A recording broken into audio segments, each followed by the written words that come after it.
بہت سے لوگ سوچتے ہوں گے کہ آخر ہم کیوں دن رات طارق جمیل اور تبلیغ جماعت کے پیچھے پڑے رہتے ہیں۔ بعض خارجی وہابی یہ کہتے نظر آتے ہیں کہ کیونکہ تبلیغ جماعت والے مزارات پر غیر شرعی حرکات اور ڈھول تماشوں سے منع کرتے ہیں بس اسی لیے اہل سنت کو تبلیغ جماعت سے اختلاف ہے۔ ہمارے اختلاف کی وجہ یہ ہو نہیں سکتی کیونکہ مزارات پر جاہل لوگوں کی غیر شرعی حرکات کا تو سب سے زیادہ نقصان اہل سنت کو پہنچ رہا ہے۔ پھر بھلا ہم کیوں ان غیر شرعی حرکات کی تائید کریں گے اور ہمارے اپنے علماء کرام ان غیر اخلاقی اور غیر شرعی حرکات کے سخت خلاف ہیں۔ ہم کہلاتے ہیں اہل سنت و جماعت۔ ہماری طرف سے پوری دنیا کو یہ بتا دیا جائے کہ مزارات پر جا کر دھاگے باندھنا، تالے باندھنا، عورتوں کا بے پردہ یا بے محرم جانا، وہاں آواز کے ساتھ ان کا کچھ کرنا یا ناچنا، یا جو چادریں لے کے جاتے ہیں ان کا ڈھول بجانا، یا اس کا جلوس اس طرح نکالنا جس میں شرعی آداب نہ ہو، ان تمام باتوں کا اہل سنت و جماعت سے کوئی تعلق نہیں ہے۔ پھر بعض لوگ یہ بھی سوچتے ہیں کہ تبلیغ جماعت کی تبلیغ کی وجہ سے اگر کوئی نمازیں پڑھنا شروع کر دے یا سنت کے مطابق داڑھی رکھ دے یا پھر دین کو پھیلانے کے لیے تبلیغ کرنا نکل جائے تو آخر اس میں برا کیا ہے؟ آخر کیوں تبلیغ جماعت اور طارق جمیل سے عام مسلمانوں کو دور رکھنے کی کوشش کی جاتی ہے؟ یہ ایک ایسا سوال جو کہ ہر کسی عام مسلمان کے ذہن میں جنم لیتا ہے۔ مناسب سمجھا کہ آج آپ کو اس کی وضاحت دے دی جائے۔ اگر بات صرف دین اسلام کی تبلیغ اور نیک اعمال تک محدود ہوتی تو یقیناً ہم بھی اس نیک کام میں بڑھ چڑھ کر حصہ لیتے، لیکن در حقیقت اس تبلیغ دین جیسے نیک کام کی آڑ میں جو بھیانک کھیل کھیلا جا رہا ہے، ہمیں اصل اختلاف اس سے ہے۔ اس تبلیغ دین جیسے نیک کام کی آڑ میں جو ملک کا امن برباد کرنے والے مذہبی دہشت گرد تیار کیے جا رہے ہیں، ہمیں اصل اختلاف اس سے ہے۔ یاد رہے، تبلیغی جماعت اور بظاہر اپنے آپ کو کسی فرقے کا نہ کہنے والے مولوی طارق جمیل صاحب ایک خاص فرقے کو ریپرزینٹ کرتے ہیں جس کو پاکستان میں دیوبندی کہا جاتا ہے اور باقی دنیا کے ممالک میں وہابی کہا جاتا ہے۔ وہابی فرقے کا اصل مقصد مذہب کو استعمال کرتے ہوئے توحید اور جہاد کے نام پر دہشت گردی کرنا ہے، اور علماء دیوبند جس مذہبی شخصیت کے فالوور ہیں اسے شیخ محمد بن عبد الوہاب نجدی کہتے ہیں، جیسا کہ دیوبند کی مشہور اور مستند کتابوں فتاوی رشیدیہ اور امام محمد بن عبد الوہاب نجدی اور ہندوستان کے علماء حق وغیرہ میں بھی تحریر ہے۔ تاریخ گواہ ہے کہ محمد بن عبد الوہاب نجدی وہ شخص تھا جس نے ایک شخص محمد بن سعود کے ساتھ مل کر مکہ مدینہ پر حملہ کیا تھا، جس نے امام کعبہ اور مسجد نبوی کے امام کو کافر کہا تھا اور ہزاروں مسلمانوں کو شہید کر کے مکہ اور مدینہ کے اپنی حکومت قائم کی تھی اور اپنی اس نئی حکومت کا نام سعودی عرب رکھا تھا، حالانکہ تاریخ میں اس سے پہلے سعودی عرب نام کے کسی ملک کا کوئی وجود نہ تھا، جیسا کہ طارق جمیل صاحب بھی اپنی اس تقریر میں اس حملے کا معمولی سا تذکرہ کر رہے ہیں۔ عبدالعزیز بہت نیک آدمی، بہت عظیم بادشاہ،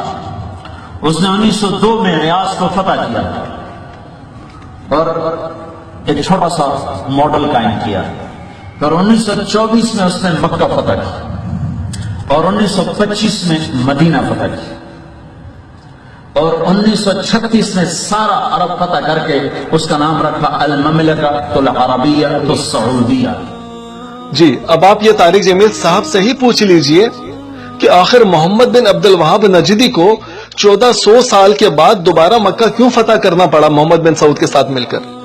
کیوں دوبارہ مکہ فتح کرنا پڑا؟ در حقیقت محمد بن عبد الوہاب نجدی مرزا غلام احمد قادیانی کی طرح بس اپنے پیروکاروں کو ہی مسلمان سمجھتا تھا، ان کے سوا وہ مکہ مدینہ سمیت سارے عالم اسلام کو کافر اور مشرک اور بدعتی کہتا تھا، اور ہماری اس بات کی گواہی تاریخ سعودیہ بھی دیتی ہے اور سارے عرب اور عجم کے علماء کی کتابیں بھی دیتی ہیں۔ اب آتے ہیں تبلیغ جماعت کی طرف۔ عام طور پر لوگ کہتے ہیں کہ دہشت گردوں کا کوئی مذہب نہیں ہوتا،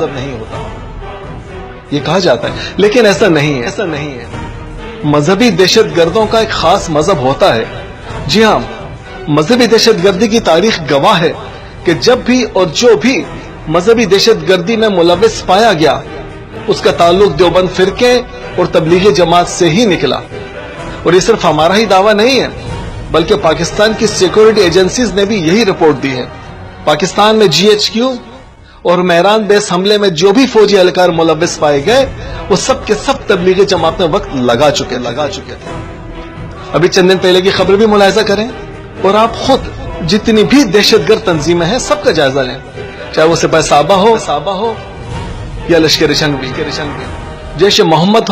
ہو یا پھر طالبان اور داعش وغیرہ، ان سب کا تعلق طارق جمیل والے فرقے یعنی وہابی دیوبندی سے ہی ملے گا۔ اور پھر آپ ان کے کارکنان کا جائزہ لیں تو معلوم ہوگا کہ 90% افراد تبلیغی جماعت میں وقت لگا چکے ہیں۔ ایکسپوز کو ایک سچا پاکستانی مسلمان ہونے کے ناطے بہت دکھ ہوتا ہے کہ جب یہ لوگ معصوم ذہن رکھنے والے سادہ لو مسلمانوں کو تبلیغ کی آڑ میں غیر محسوس طریقے سے دہشت گردی کی طرف مائل کرتے ہیں، اور ان کے معصوم ذہنوں میں شرک اور بدعت اور کفر کے فتوے بھرے جاتے ہیں، اور یہ سارا کام انتہائی منظم طریقے سے اور پلاننگ کے تحت کیا جاتا ہے۔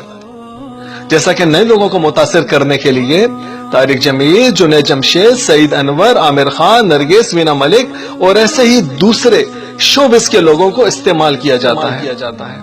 اور انہی کی شہرت کو استعمال کرتے ہوئے عام عوام کو تبلیغ کی دعوت دی جاتی ہے، جو کہ ہر سادہ لو مسلمان بخوشی قبول کر لیتا ہے، اور پھر اس کے بعد اس کی دماغی سوچ کے مطابق اسے سپاہ صحابہ، لشکر جنگی، اسلامی جمعیت طلبہ، جماعت اسلامی، جیش محمد، طالبان، داعش اور ایسی ہی دوسری دیوبندی وہابی دہشت گرد تنظیموں سے وابستہ کر دیا جاتا ہے، یا پھر ان کا ہمدرد بنا دیا جاتا ہے۔ شوبز کے لوگوں کو تو ان دہشت گرد تنظیموں سے دور رکھا جاتا ہے، کیونکہ یہ بات فوراً ہائی لائٹ ہو جائے گی، لیکن ان شوبز کے لوگوں کی وجہ سے تبلیغ میں آنے والے دوسرے معصوم مسلمانوں کو انتہائی چالاکی اور غیر محسوس طریقے سے ان تنظیموں کا ممبر بنا دیا جاتا ہے۔ لیاری گینگ کے خطرناک دہشت گرد عزیر بلوچ کی تبلیغی جماعت سے وابستگی کے بعد اس کی سپاہ صحابہ کے دہشت گردوں کو اسلحے کی سپلائی کرنا، اس کی ایک مثال آپ کے سامنے ہے۔ تبلیغی جماعت اور پاکستان میں دہشت گردی کا ایک گہرا تعلق ہے، اور پاکستان میں دہشت گردی کی تاریخ اس بات کی گواہ ہے کہ ہزاروں لوگ تبلیغی جماعت میں آنے کے بعد طالبان اور دوسری دہشت گرد تنظیموں سے وابستہ ہوئے ہیں اور پاکستان کے عوام کو خاک اور خون میں نہلا دیا۔ لیکن جب ایکسپوز اور اس جیسے دوسرے محب وطن پاکستانی ان کے مکروہ چہروں کو بے نقاب کرتے ہیں تو پھر وہی چال چلی جاتی ہے،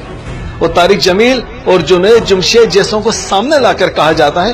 دیکھیے یہ تبلیغ والے کتنے نیک ہیں اور کتنے اچھے ہیں، کسی فرقے کے خلاف نہیں بولتے۔ لیکن تبلیغی جماعت والوں کے فرقہ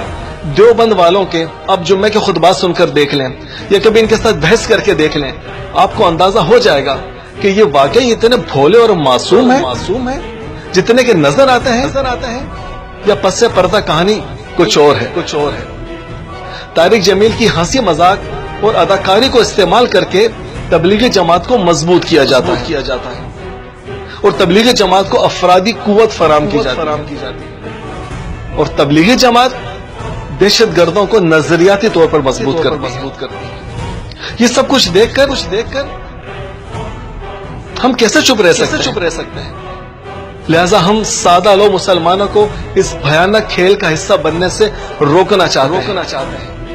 ایکسپوز کا مقصد صرف اتنا ہے۔ اب آپ ہی بتائیے، یہ مقصد غلط ہے کیا؟ اگر کوئی ایک شخص بھی ہماری ان کوششوں سے ان کے اس بھیانک کھیل کا حصہ بننے سے رک جاتا ہے اور اپنا ایمان بچا لیتا ہے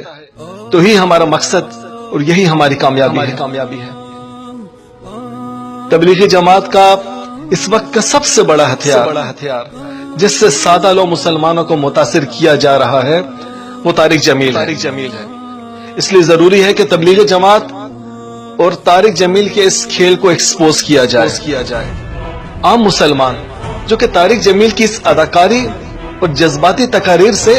متاثر ہو جاتے ہیں، انہیں ہم بتانا چاہتے ہیں کہ اس ایکٹنگ کی آڑ میں کیسا کھیل کھیلا جا رہا ہے، کیسے عام مسلمانوں کو اللہ اور اس کے رسول صلی اللہ علیہ وسلم کا گستاخ بنایا جا رہا ہے، اور کیسے انہیں دہشت گردوں کا سپورٹر بنایا جا رہا ہے. مختصر یہ کہ ہمارا یہ مشن کسی ذاتی تنظیمی یا فرقہ وارانہ مخالفت کی وجہ سے نہیں ہے، بلکہ صرف اور صرف اللہ کے رسول اور پاکستان کی بے لوث محبت کی وجہ سے. اگر آپ سمجھتے ہیں کہ ایکسپوز حق پر ہے تو اس ویڈیو کو زیادہ سے زیادہ شیئر کریں، ایکسپوز کا ساتھ دیں.